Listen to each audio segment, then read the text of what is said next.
आज की कहानी का प्रश्न है, मृत्यु क्यों आवश्यक है। हम ऐसे सभी मृत्यु से डरते हैं, लेकिन जन्म और मृत्यु दोनों इस सृष्टि का नियम है।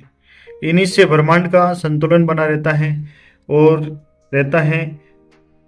एक दिन एक राजा संत के पास पहुंचे और संत पेड़ के नीचे शांति से बैठे थे। राजा ने पूछा, हे स्वामी, कोई एक ऐसी औषधि है जो अमर हो जाए इंसान, मुझे बताए। संत ने मुस्कुरा कर बोले, हे राजन, आपके सामने दो पर्वत हैं, उन्हें पार कीजिए, वहां एक झील मिलेगी और उसका पानी पी लीजिए, आप अमर हो जाएंगे। राजा तुरंत पर्वत पार करते हुए झील तक पहुंचे।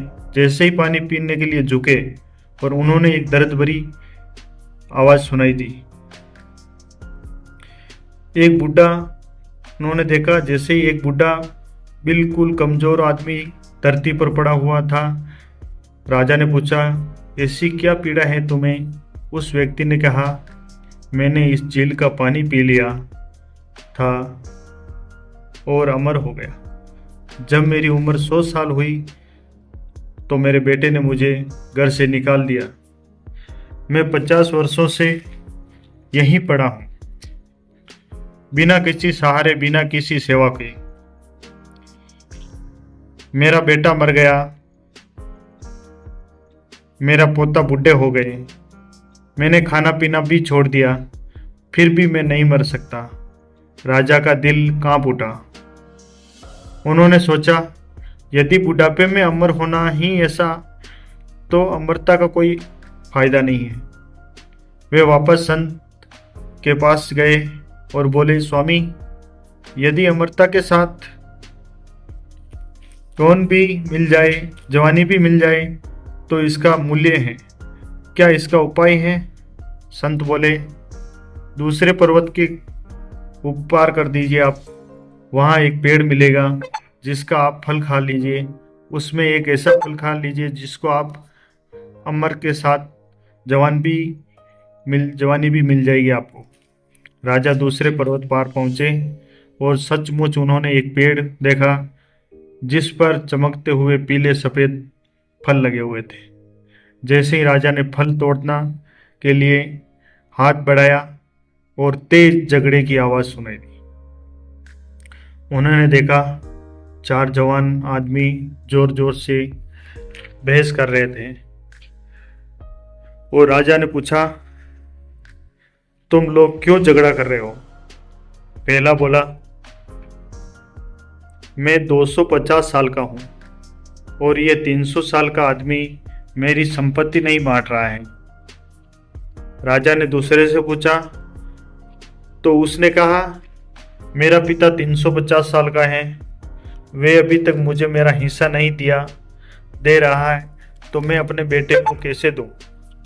और 350 साल के उस बुढ़े ने अपने 400 साल के पिता की ओर इशारा करके कहा, उसने मुझे मेरा हिस्सा नहीं दिया, तो मैं कैसे दूं?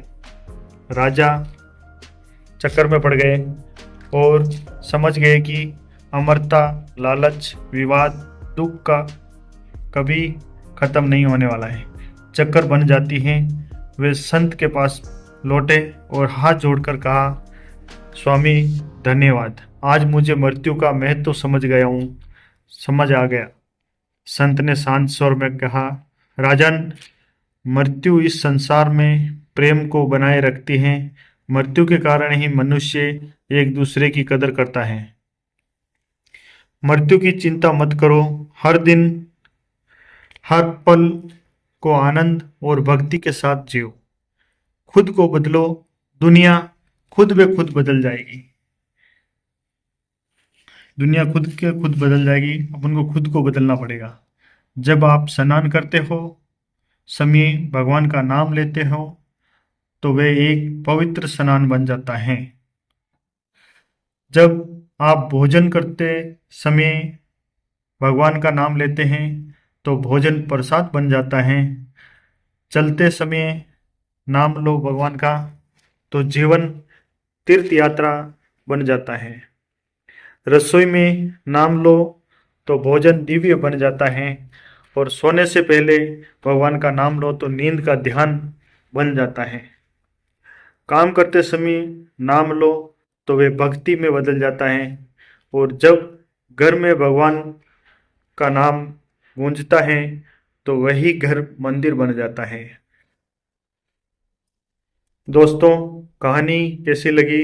अगर एक भी लाइन ने दिल छू लिया हो तो प्लीज़ हमारे वीडियो को लाइक करें, अपना प्यार कमेंट में ज़रूर लिखें, और हमारे चैनल को सब्सक्राइब करें। हमारी फैमिली का हिस्सा बने, और मिलते हैं अपन अगली कहानी में। मैं आपका दोस्त लादू गुजर। आपका एक सब्सक्राइब हमारी मेहनत को नई उड़ान दे सकता है। जय श्री राम।